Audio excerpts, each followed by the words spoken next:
Hello children, welcome to today's class. Today we are going to start with chapter 23, our goals, rights and duties. So we have our different goals, our rights and our duties that you should follow, right?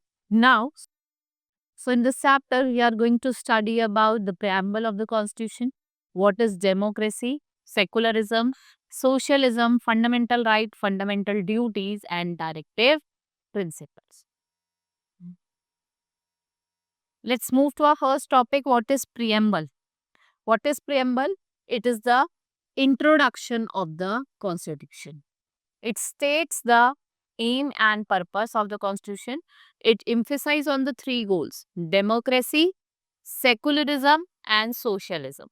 Right? What is preamble? We the people of India have solemnly resolved to constitute India into sovereign, socialist, secular, democratic republic and to secure to all its citizens. We have justice, liberty, equality, fraternity.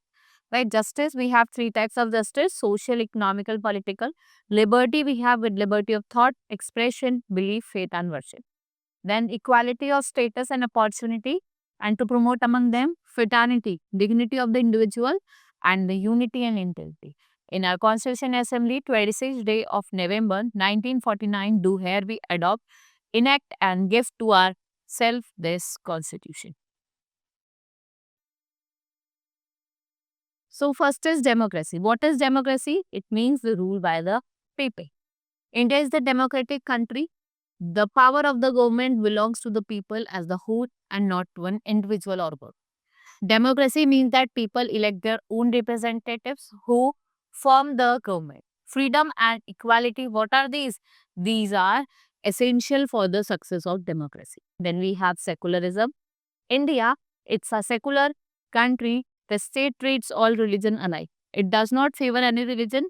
People are free to worship and there is no discrimination on the basis of religion in any field of life.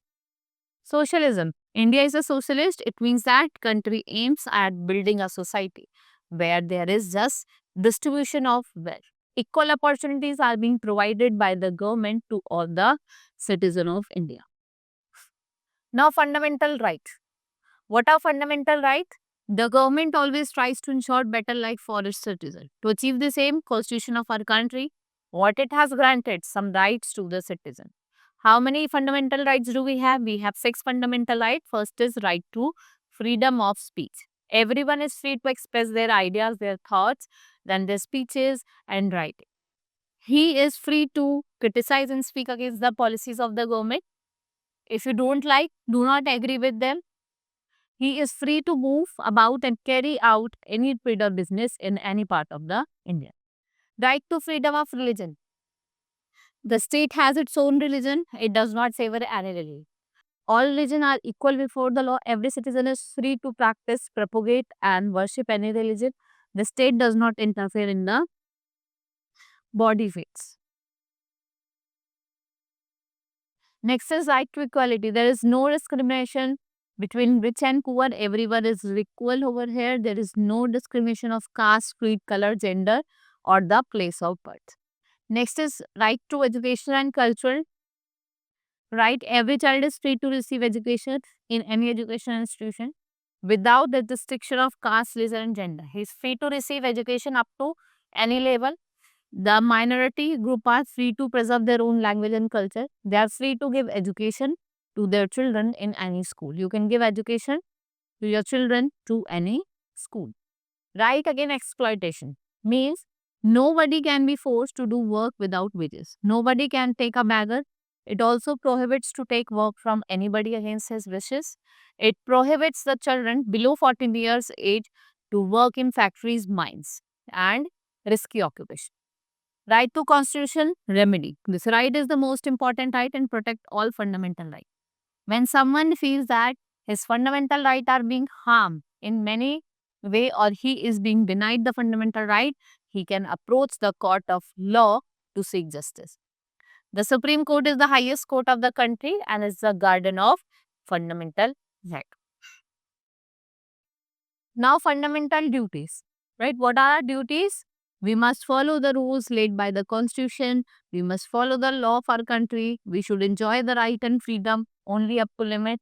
They do not interfere with the freedom and right of others. We must respect our national flag and national symbol. We must not engage in violence. We should defend our country in times of need, right? We must protect our national property like railways, roadways, bridges, school, colleges, post office. We must pay taxes honestly. And in Thai, our government is run by the income of the taxes. Whatever income we get from the taxes, our country is governed by that. Right? What are directive principles? Our constitution also provides us a number of directive principles of state policy. They are the guidelines of the government. The main aim of this principle is free and compulsory education up to the age of 14. Special laws for the upliftment of the scheduled caste, scheduled tribe and other backward caste. Improvement of public health, equal pay for equal work, fair distribution of wealth, improvement in agriculture and condition of living. Educate power to village panchayat. Right? These are the fundamental duties. This was all in this chapter. Hope you understood what are our goals, our rights, and the duties. Right? Now, we meet in the next class. Thank you for learning with me. Keep enjoying. We will meet in the next class now. That's all for today.